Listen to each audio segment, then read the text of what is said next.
What's going on, guys? It's Red Bull Tanker, and welcome back to 1951 Turn 3. Sorry it's been so long since the last video. Myself and Airsoft Commando, our schedules haven't been lining up, but we finally got them lined up for today. So now we can bring you another turn. So first we'll kind of do a little overview, do some overviewing. This is sort of the state of Europe at this point. Down to the Middle East and to Southeast Asia.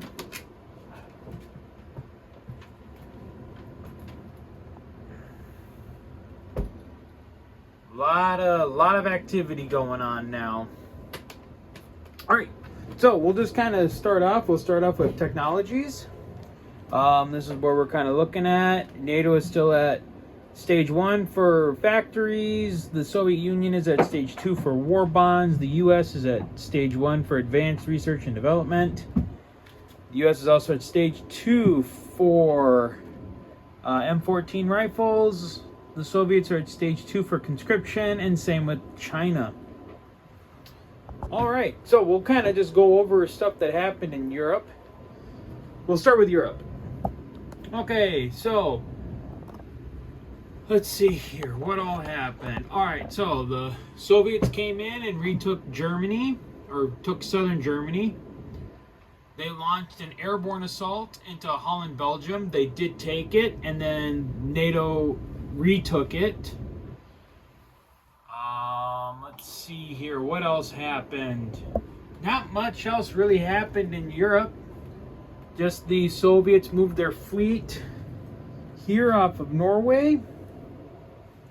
The Allies have put together a massive fleet right there, right off the Azores.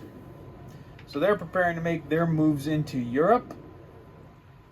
Coming over to the Middle East, not much happened here. The Soviets retook Turkey again. NATO built a factory in Israel and reinforced it with troops from South Africa. The Soviets went into northern Iran. The Soviet-backed Indian forces did attempt to take Pakistan, East Pakistan, but failed. China came down here into North Vietnam and crushed some of the SATO forces that were defending the area there. And then the big shock for the Soviets, the U.S. launched a massive amphibious invasion of Vladivostok and were able to take it. This is their fleet that they have mobilized right there, right off the coast at Vladivostok.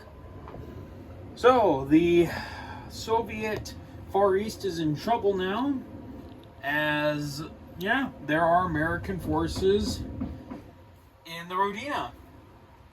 So the Soviets, that is something that the Soviets will have to deal with in the coming turns, but we'll just kind of have to see how that goes. For the most part, I mean, for both sides, the turns went great as far as them both sides achieving what they hoped to achieve in this turn 3. Let's see here.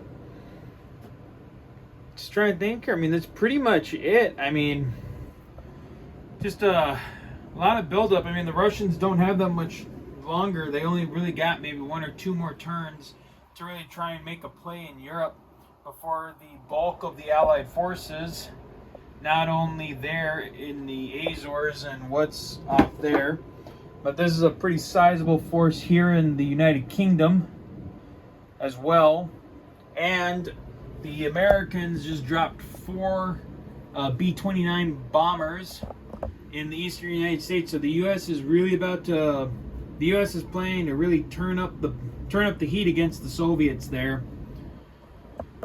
And just kind of going over, I mean, here's a look at all the armies. So you have the NATO forces in Paris, northern Germany, northern Italy, and you got the Soviet army in Austria, East Germany, southern Germany. Then you also have the massive air force around East Germany as well. So the game is coming very much to a head as we're going into turn 4.